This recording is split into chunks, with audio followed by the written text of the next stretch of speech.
안녕하세요. 얼마 전 이혼한 30대 초반의 여자입니다. 저보다 2살 많은 남편과는 지인의 소개로 만났습니다. 당시 남편은 중소기업을 다니는 평범한 회사원이었어요. 저는 가죽 공방을 운영하고 있었고요. 남편의 순수하면서도 적극적인 애정 공세에 제가 마음의 문을 열게 되면서 연애를 시작하게 되었지요. 마냥 달달한 사랑만 주고받을 것 같았지만 막상 연애를 시작하고 나니 현실은 드라마와 완전히 다르더라고요. 특히 데이트 비용에 있어서는 더욱 그랬습니다. 드라마에서는 남자 주인공들이 아빠 미소를 지으며 신용카드를 착착 긁잖아요. 하지만 남편은 달랐습니다. 메뉴판을 보며 눈알을 굴리고 특히 회전초밥집에서 있었던 일은 지금도 머릿속에서 떠나질 않네요. 회전초밥집에 가면 그릇마다 가격이 다르잖아요. 저는 어차피 양이 작아서 많이 먹지도 못하고 그래서 기왕 한 접시를 먹더라도 가격은 생각하지 않고 먹고 싶은 맛으로 골라 먹습니다. 특히 저는 장어를 좋아하기 때문에 장어만 3-4접시 먹고 끝내는 일도 허다해요. 그날도 저는 평소처럼 장어초밥이 올려진 접시를 들었는데 남편이 한다는 소리가 자기가 산다니까 혹시 비싼 것만 골라 먹는 거냐입니다. 근데 그 목소리가 농담을 하는 게 아니라 정말 짜증이 가득했습니다. 저 한 접시 먹는 동안 자기는 4접시는 먹어놓고 그딴 소리를 하면서 눈치를 주니까 기분이 팍 상하더군요.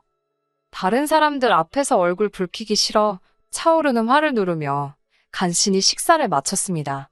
저는 오기로 종류에 상관없이 가장 비싼 그릇으로만 5접시를 먹고 나왔어요.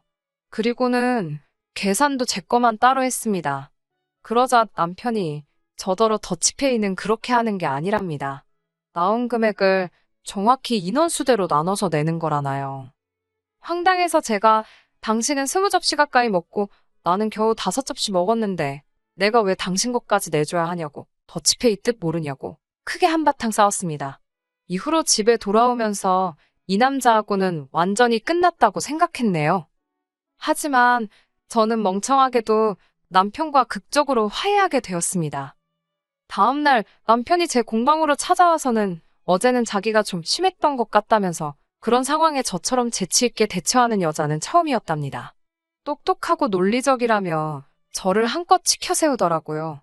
다른 여자들은 자기 주머니 털어먹을 생각만 했었는데 저는 특별한 것 같다고요. 부끄럽게도 저는 남편과 소개팅을 하기 전까지 여중여 고여대를 나와 연애는커녕 짝사랑도 해본 적 없는 모태솔로였습니다. 변명이 될지는 모르겠지만 그 당시 저는 남편이 절 칭찬하고 있다고 생각했습니다. 바보같이 남편의 궤변에 넘어가 쌓여있던 화도 불편했던 마음도 어느새 풀어져 버렸어요. 게다가 사귀는 내내 남편은 남녀평등을 귀에 딱지가 않게끔 주장해왔습니다. 남녀평등에 대해서는 학창시절부터 꾸준히 배워왔던 부분이기에 남편이 틀린 말을 한다고 생각하지 않았지요. 남편은 걸핏하면 남자는 집을 해오고 여자는 혼수를 해간다는 일반적인 생각에서 벗어나야 한다며 데이트 비용이 남자들에게 얼마나 부담이 되는지도 목에 핏대를 세우며 열변을 토했습니다. 실제로 남편이나 저나 경제적으로 비슷한 상황이었기에 아주 틀린 말 같지는 않았네요. 그러고 보니 남편과 제가 사귄 지 1달쯤 됐을 때는 이런 일도 있었네요. 하루는 뜬금없이 데이트 통장을 만들자고 하더라고요. 관리도 자기가 할 거니까 전 신경 쓸 거 없다며 대신 월초마다 늦지 않게 통장으로 얼마씩 보내라면서요. 지금 생각해보면 솔직히 정말 치사했어요. 요즘 중고등학생들도 저와 남편처럼 돈을 쓰진 않았을 거예요. 저희는 통장 안에 있는 돈으로만 데이트를 하고 하물며 기념일이나 생일마저 그 예산에 맞춰서 해결하면서 정말 동등하게 연애를 했거든요. 아무튼 이런 남편이었으니 결혼도 당연히 반반 결혼을 하게 되었습니다. 당시 남편은 본인이 모은 돈 9천에 시댁에서 받은 5천까지 총 1억 4천이 준비되어 있었어요. 반면에 저는 제가 모아둔 돈이 1억 3천이 있었기에 남편보다는 1,000만 원이 부족한 상황이었지요. 괜히 혹시라도 나중에 자기가 돈을 더 썼네 어쨌네 소리가 나올까봐 친정부모님께 1,000만 원만 보태달라고 부탁드렸어요. 사실 친정부모님은 더 많이 보태주고 싶어 하셨는데 남편과 연애하면서 배운 바가 있었는지 저도 굳이 반 이상 보태야 할 이유를 모르겠더라고요. 그래서 싫다고 했습니다. 살다가 정말 힘든 순간이 오면 그때 도와달라고 부탁드리겠다고 했지요.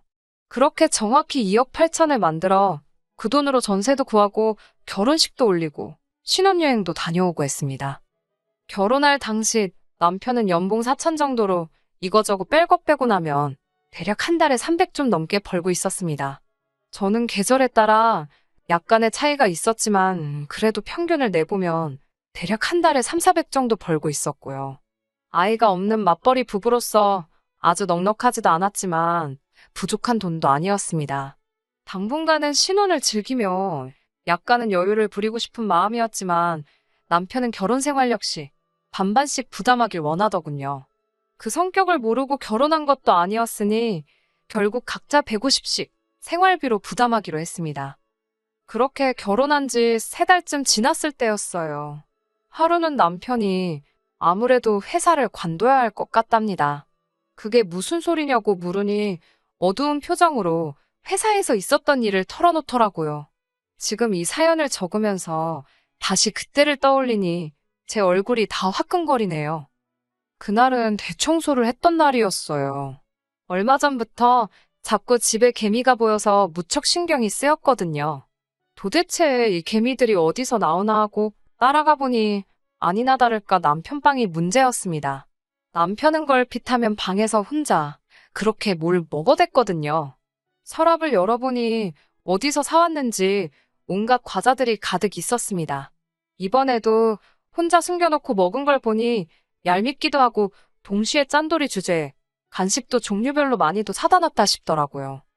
심지어 평소에 잘 마시지도 않는 믹스커피에 비타민 음료까지 있는 건 좀 의외였지만요.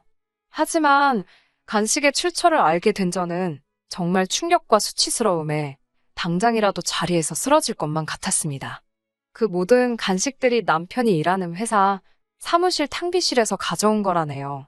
집에 오기 전에 한 주먹씩 챙겨서 가져왔답니다. 제가 어이가 없어서 간식이 먹고 싶으면 사 먹으면 되지.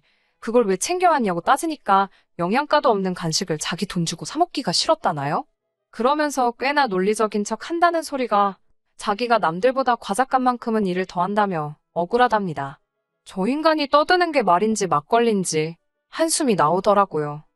진짜 문제는 얼마 전 입사한 신입 직원이 남편이 탕비실 물건을 훔쳐간다며 윗선에다가 일렀답니다.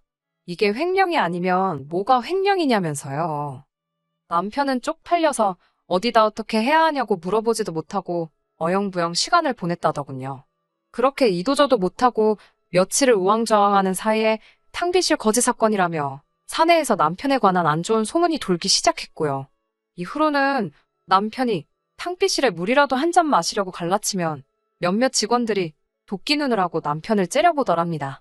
심지어 남편이 탕비실을 떠나면 간식이 몇 개나 사라졌는지 확인해본다며 남은 개수를 세는 직원들도 있었다네요. 남편은 분통을 터뜨리고 있었습니다. 그런 한심한 이야기를 떠들면서 쪽팔려서 회사를 관둔다고 하더라고요. 어이가 없었지만 본인이 괴로워서 못 다니겠다는데 무조건 나가라고 할 수도 없고. 그나마 다행인 건 그 시기에 제가 수입이 많이 늘었다는 겁니다. 제가 아는 친한 동생이 아침 방송 PD로 일하고 있었습니다. 하루는 나만의 특별한 패션 아이템이라는 주제로 방송을 한다면서 연락을 해왔어요. 저만 괜찮다면 제 공방을 방송에서 소개하고 싶다면서요. 제 입장에서야 저절로 홍보가 되는 거니 거절할 이유가 없었지요. 방송의 힘이란 생각보다 훨씬 더 세더라고요. 동네뿐만 아니라 인근 지역에서까지 수업을 들으러 오는 사람들이 생겼고 제작을 의뢰하는 손님들도 많아졌습니다. 덕분에 한 달에 3, 400에 불과했던 수입이 2배가 넘게 되었지요. 물론 제 수입과는 별개로 남편이 회사를 관두게 되었으니 생활 자체가 예전보다 더 나아졌다는 느낌은 없었습니다. 오히려 둘이서 300만 원의 돈으로 생활을 하다가 제가 외벌이를 하게 됨으로써 생활비도 반토막이 났으니 심리적으로 전보다 더 빠듯한 느낌이었어요. 남편은 회사를 알아보고 있다고는 했지만 워낙에 불경기였잖아요. 좋은 소식은커녕 서류도 통과하지 못하는 눈치였습니다. 그렇게 한 달쯤 지났을 무렵 남편이 저에게 부탁이 있답니다. 뭐냐고 물으니 지금부터 생활비 관리를 자기가 하면 안 되냐고 묻더라고요. 가뜩이나 자기가 생활비도 못 보태는데 관리까지 제가 하고 있으니 뭐 하나 작은 거 사는 것도 눈치가 너무 보인다나요? 저는 남편이 짠돌이에 거지근성이 있는 건 알고 있었지만 자격지심까지 가지고 있을 줄은 몰랐습니다. 고민 끝에 남편에게 생활비만큼은 알아서 책임지고 잘 관리해달라고 부탁했어요. 하지만 이건 고양이에게 생선을 맡긴 격이었네요.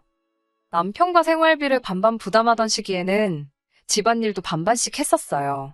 집안일이라는 게 칼같이 절반으로 나눌 수는 없었기에 제가 음식을 하면 남편이 설거지를 하고 제가 빨래를 하면 남편이 청소를 하는 식으로 했었지요. 하지만 생활비를 저 혼자 부담하게 되면서 집안일은 자연스레 남편 몫이 되었습니다.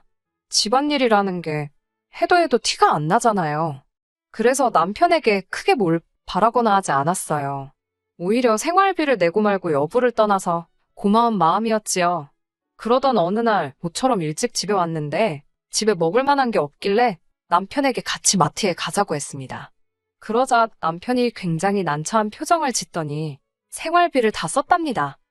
그때가 생활비를 주고 3주도 되지 않은 시점이었기에 저는 큰 충격을 받았어요. 3주 만에 150을 어디다 다 쓴 거냐고 하니까 남편은 별일 아니라는 듯 물가가 너무 오르지 않았냐며 말이 나와서 말인데 생활비를 올려야 할 것 같답니다. 얼마나 올리자는 얘기냐니까 200에서 250 정도면 좋겠다고 하길래 어쩔 수 없이 200으로 하자고 했습니다. 그리고 제가 남편에게 영수증은 다 챙겨놓으라고 했습니다. 도대체 어디에 얼마나 쓰는지 확인을 해봐야겠더라고요. 그렇게 또 한 달이 지났고 남편은 어김없이 생활비가 부족하다고 했습니다. 남편에게 영수증 좀 같이 보자고 했어요. 솔직히 집안에 경조사가 많은 것도 아니고 애가 있는 것도 아닌데 왜 생활비를 주면 한 달도 되기 전에 다 털어먹는지 도무지 이해할 수가 없었거든요. 남편은 순순히 영수증 한 뭉치를 제 앞에 들이밀었습니다. 대충 훑어보니 죄다 집에서 멀지 않은 슈퍼마켓에서 쓴 거더라고요. 품목도 소고기, 돼지고기, 뭐 할 것 없이 다양했고요. 영수증을 보고 나니 이 상황이 더욱 이해가 되지 않았습니다. 거의 일주일에 두세 번은 꼭 마트에 다녀왔던데 왜 냉장고가 비어있는 건지 음식을 해먹은 흔적이 없는 건지 남편에게 물으니 자기가 점심때 혼자 다 해먹었답니다. 워낙에 식탐이 많은 사람이긴 하지만 솔직히 너무한다 싶더라고요. 그렇다고 치사하게 먹는 걸로 뭐라고 하기도 그렇고. 그리고 며칠 뒤 집으로 돌아오는 길에 우연히 남편을 만났습니다. 어디 다녀오냐니까 아무것도 아니랍니다. 남편의 그런 반응에 마음이 살짝 상했지만 크게 개의치는 않았어요. 모처럼 아이스크림이 먹고 싶어서 남편과 함께 슈퍼마켓에 들리게 되었습니다. 슈퍼마켓에 들어서는데 남편이 모자를 푹 눌러 쓰더라고요. 왜 그러는지 이유는 상상하지도 못했지요. 간단한 요깃거리와 아이스크림을 고른 뒤 계산대에 줄을 섰는데 남편이 자꾸 딴청을 피우더라고요. 저는 처음에 생활비로 계산하기 싫어서 그러는 줄 알았습니다. 유치한 남편 행동에 혀를 내두르며 제가 계산을 하고 있던 찰나였어요.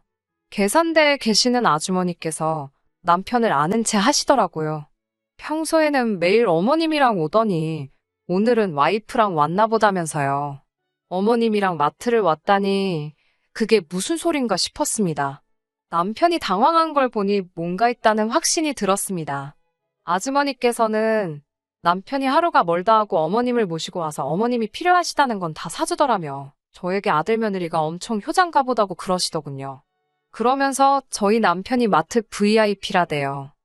집으로 돌아와서는 남편에게 어머님이랑 슈퍼마켓에 다녔다는 게 무슨 말이냐고 물었습니다. 그러자 남편은 그 아줌마가 뭘 잘못 봐도 한참 잘못 본 거라며 오리발을 내밀더라고요. 제가 한번 차량 슈퍼마켓에 뭐가 찍혔는지 물어볼 거냐며 증거를 찾아서 코앞에 들이밀어줘야 되냐고 따져 물었습니다. 그러자 남편도 더는 감추기가 어렵겠다 싶었는지 배째라는 식으로 그랬는데 어쩔 거냐대요. 솔직히 아들이 어머님 장 좀 봐드릴 수 있습니다. 제가 화가 나고 이혼까지 결심하게 된 건 단순히 남편이 어머님 대신 계산을 해서가 아니에요. 남편이 어머님의 장을 봐드린 이유가 어이가 없었기 때문입니다. 남편은 어머님이 당신이 필요하신 걸 고르시면 저희 생활비 카드로 결제를 한 뒤 어머님께 현금을 받아 챙겨오고 있었답니다. 한마디로 카드깡을 하고 있었던 거예요. 다 커서도 부모님께 손 벌리는 자식들이 있다는 이야기는 들어봤지만 부모님과 짜고 카드깡을 하는 다 큰 자식 이야기는 들어본 바가 없습니다. 황당하고 어이가 없어서 도대체 무슨 생각으로 그런 일을 한 거냐니까 자기가 집안일을 하는데 제가 알아주지도 않는 것 같고 그래서 셀프로 자기 몫을 챙겼답니다. 예를 들어 남편 생각에 오늘 집안일을 하는데 2시간쯤 걸렸다 하면 어머님과 짜고 5만 원을 빼돌리는 식으로요. 남편의 무용담을 듣고 있으니 기가 차더라고요.